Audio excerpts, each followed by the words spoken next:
My dear friends and professionalists, I am Uday Singh, advocate speaking. ನೀವೆಲ್ಲರೂ ಸಹ ನನ್ನ channel ಅನ್ನು ನೋಡ್ತಾ ಇದ್ದೀರಾ ಅಂತ ನಾನು ಅಂದ್ಕೊಂಡಿದ್ದೀನಿ. ಶೇರ್ ಮಾಡಿ, ಲೈಕ್ ಮಾಡಿ, ಕಮೆಂಟ್ ಮಾಡಿ.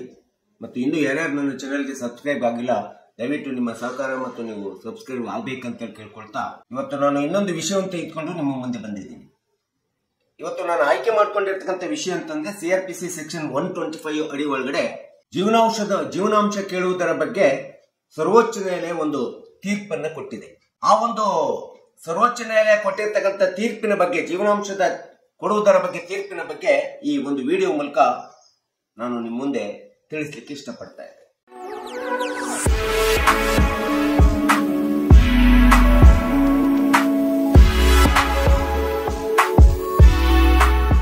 ಸಹಜವಾಗಿ ಪತ್ನಿ ಗಂಡನಿಂದ ವಿಚ್ಛೇದನ ಪಡೆದ ಬಳಿಕ ಜೀವನಾಂಶ ಕೇಳುವಂತ ಹಕ್ಕಿಲ್ಲ ಅಂತೇಳಿ ಈ ಒಂದು ಸುಪ್ರೀಂ ಕೋರ್ಟ್ ತನ್ನ ತೀರ್ಪಿನಲ್ಲಿ ಹೇಳಿದೆ.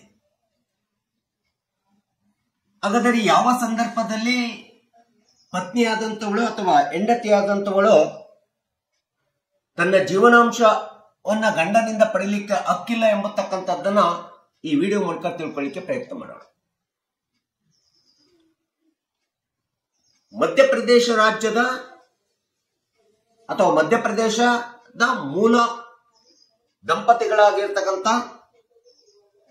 ಇಬ್ರು ಪತಿ ಮತ್ತು ಪತ್ನಿ ಇಬ್ರು ಸಹ ಪ್ರಾಧ್ಯಾಪಕರಾಗಿ ಕಾರ್ಯನಿರ್ವಹಣೆ ಮಾಡ್ತಾ ಇರ್ತಾರೆ.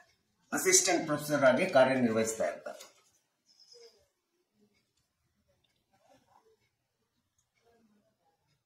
ಪತ್ನಿ ಹೆಂಡತಿಯು ಸಹ ಪ್ರಾಧ್ಯಾಪಕರಾಗಿ ಕಾರ್ಯನಿರ್ವಹಿಸುವಂತ ಸಂದರ್ಭದೊಳಗಡೆ ಇವರಿಬ್ಬರಲ್ಲೂ ಸಹ ಒಂದು ಭಿನ್ನಾಭಿಪ್ರಾಯ ಬರ್ತದೆ. ಕೌಟುಂಬಿಕ ಭಿನ್ನಾಭಿಪ್ರಾಯದಿಂದ ಪತ್ನಿಯಾದಂಥವಳು ಪತಿಯಿಂದ ವಿವಾಹ ವಿಚ್ಛೇದನೆಯನ್ನು ಪಡ್ಕೊಳ್ತಾಳೆ. ಸೊ ಈ ರೀತಿ ಪತ್ನಿ ಗಂಡನಿಂದ ವಿಚ್ಛೇದನೆಯನ್ನು ಪಡೆದುಕೊಂಡ ಆದ ನಂತರ ಬಳಿಕ ತನ್ನ ಪತಿಯಿಂದ ಅಥವಾ ಗಂಡನಿಂದ ತನಗೆ ಜೀವನಾಂಶ ಬೇಕು ಎಂಬತಕ್ಕಂಥ ಒಂದು ಅರ್ಜಿಯನ್ನ, ಮನವಿಯನ್ನ ಮಧ್ಯಪ್ರದೇಶದ ಹೈಕೋರ್ಟ್ ನಲ್ಲಿ ದಾಖಲು ಮಾಡ್ತಾರೆ.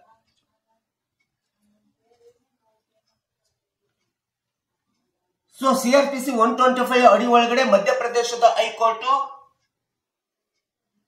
ಈ ರೀತಿ ಪತ್ನಿ ತನ್ನ ಗಂಡನಿಂದ ವಿಚ್ಛೇದನ ಪಡೆದು ಬಳಿಕ ನಂತರದಲ್ಲಿ ನನಗೆ ಜೀವನಾಂಶ ಬೇಕು ಎಂಬತಕ್ಕಂಥ ಪ್ರಕರಣವನ್ನ ಮಧ್ಯಪ್ರದೇಶದ ಹೈಕೋರ್ಟಿನಲ್ಲಿ ದಾಖಲಿಸಿದಾಗ ಈ ಪ್ರಕರಣ ವಿಚಾರಣೆಗೆ ಕೈಗೊಳ್ಳುತ್ತದೆ ಮಾನ್ಯ ನ್ಯಾಯಾಲಯ. ಸೊ ವಿಚಾರಣೆಯನ್ನು ಕೈಗೊಂಡಂತ ಮಾನ್ಯ ನ್ಯಾಯಾಲಯ ಸಾರಾಸಗಟ್ಟಾಗಿ ಪತಿಯ ವಿರುದ್ಧ ಕೇಳಿರ್ತಕ್ಕಂಥ ಈ ಒಂದು ಜೀವನಾಂಶದ ಅರ್ಜಿಯನ್ನು ತಿರಸ್ಕೃತಗೊಳಿಸುತ್ತದೆ. ಈ ರೀತಿ ಮಧ್ಯಪ್ರದೇಶದ ಹೈಕೋರ್ಟ್ ತಿರಸ್ಕೃತಗೊಳಿಸಿರ್ತಕ್ಕಂಥ ಜೀವನಾಂಶ ಕೇಳಿರುವಂತ ಅರ್ಜಿಯನ್ನ ಮತ್ತೆ ಪತ್ನಿಯಾದಂಥವಳು ಸುಪ್ರೀಂ ಕೋರ್ಟ್ಗೆ ಮೇಲ್ಮನವಿಯನ್ನು ಸಲ್ಲಿಸ್ತಾರೆ. ಸೊ ಈ ರೀತಿ ಸುಪ್ರೀಂ ಕೋರ್ಟಿನಲ್ಲಿ ಮೇಲ್ಮನವಿ ಸಲ್ಲಿಸಿದಂತ ಸಂದರ್ಭದೊಳಗಡೆ ಸುಪ್ರೀಂ ಕೋರ್ಟ್ ಈ ಒಂದು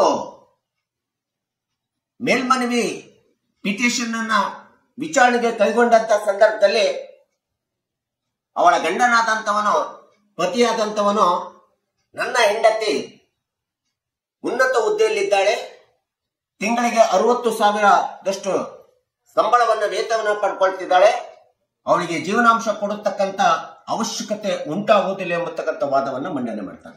ಈ ರೀತಿ ಪತಿಯ ವಾದವನ್ನ ಆಲಿಸಿಕೊಂಡಂತ ಪತ್ನಿ ಹೆಂಡತಿಯಾದಂಥವಳು ನಂತರ ನ್ಯಾಯಾಲಯದ ಮುಂದೆ ಬಂದ್ಬಿಟ್ಟು ನನ್ನ ಗಂಡನು ಸಹ ತಿಂಗಳಿಗೆ 1 ಲಕ್ಷ ವೇತನವನ್ನು ಪಡ್ಕೊಳ್ತಿದ್ದಾನೆ, ನನಗಿಂತ ಹೆಚ್ಚಿನ 1 ಲಕ್ಷ ವೇತನವನ್ನು ಗಂಡ ಪಡ್ಕೊಳ್ತಿರ್ಬೇಕಾದ್ರೆ ನನಗೆ ಜೀವನಾಂಶ ಕೊಡಲೇಬೇಕು ಎಂಬತಕ್ಕಂಥ ಒಂದು ವಾದವನ್ನು ಮಂಡನೆಯನ್ನ ಮಾಡ್ತಾಳೆ ಸುಪ್ರೀಂ ಕೋರ್ಟಿನ ಮುಂದೆ, ನ್ಯಾಯಾಂಗದ ವಿಭಾಗೀಯ ಪೀಠದ ಮುಂದೆ. ಈ ರೀತಿ ಪತ್ನಿ ಮತ್ತು ಪತಿಯ ವೇತನದ ವಿವಾದವನ್ನ ಆಲಿಸಿದಂತ ಸರ್ವೋಚ್ಚ ನ್ಯಾಯಾಲಯ ಈ ಇಬ್ಬರು ಸಹ ಪ್ರಾಧ್ಯಾಪಕರಿಗೆ 1 ವರ್ಷದ ವೇತನ ಬಡಾವಣೆಯನ್ನ ವಿವರಣೆಯನ್ನ ನೀಡುವಂತೆ ಆದೇಶವನ್ನ ನೀಡುತ್ತದೆ, ನಿರ್ದೇಶನವನ್ನ ಕೊಡ್ತದೆ. ಸೊ ಈ ರೀತಿಯ ಆದೇಶ ಮತ್ತು ನಿರ್ದೇಶನದ ಮೂಲಕ ಪತ್ನಿ ಮತ್ತು ಪತಿಯ ಇಬ್ಬರ ಒಂದು ಮಾಸಿಕ ವೇತನದ ವಿವರಣೆಯ ರಿಪೋರ್ಟ್ ಅನ್ನು ತೆಗೆದುಕೊಂಡಿರ್ತಕ್ಕಂಥ ಸರ್ವೋಚ್ಚ ನ್ಯಾಯಾಲಯ ಇಬ್ಬರು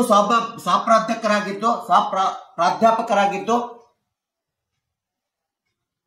ಇಬ್ಬರು ಉನ್ನತ ಹುದ್ದೆಯಲ್ಲಿ ಇದ್ದು ಇಬ್ಬರು ಸಹ ಒಂದು ಸಮಾನವಾದಂತ ವೇತನವನ್ನ ಪಡ್ಕೊಳ್ತಾ ಇರೋದ್ರಿಂದ ಸರ್ವೋಚ್ಚ ನ್ಯಾಯಾಲಯದ ನ್ಯಾಯಮೂರ್ತಿಗಳಾಗಿರ್ತಕ್ಕಂಥ ಶ್ರೀನಿವಾಸ್ ಓಕಾ ಮತ್ತು ಉಜ್ಜಲ್ ಬುಹಾನ್ ಅವರಿರುವಂತಹ ಒಂದು ವಿಭಾಗೀಯ ಪೀಠ ಈ ಕೆಳಗಿನಂತೆ ಒಂದು ಆದೇಶವನ್ನು ಹೇಳ್ತದೆ. ಅದು ಏನಂತಂದ್ರೆ, ಪತ್ನಿಗೆ ಪತಿಯಷ್ಟೇ ಅಥವಾ ಗಂಡನಷ್ಟೇ ವೇತನ ಸಂಬಳವಿದ್ದರೆ ವಿಚ್ಛೇದನೆ ಬಳಿಕ ಹೆಂಡತಿಯಾದಂಥವಳು ಅಥವಾ ಪತಿಯಾದಂಥವಳು ಜೀವನಾಂಶವನ್ನ ಪಡೆಯಲಿಕ್ಕೆ ಹಕ್ಕಿಲ್ಲ ಎಂಬತಕ್ಕಂತ ಒಂದು ತೀರ್ಪನ್ನ ಈ ಒಂದು ಸರ್ವೋಚ್ಚ ನ್ಯಾಯಾಲಯ ಹೇಳಿರ್ತಕ್ಕಂಥದ್ದು ನಾವಿಲ್ಲಿ ನೋಡ್ತೀವಿ. ಅಂದ್ರೆ ಗಂಡನಷ್ಟೇ ಹೆಂಡತಿ ಆದಾಯ ಇದೆ, ದುಡಿಮೆ ಇದೆ,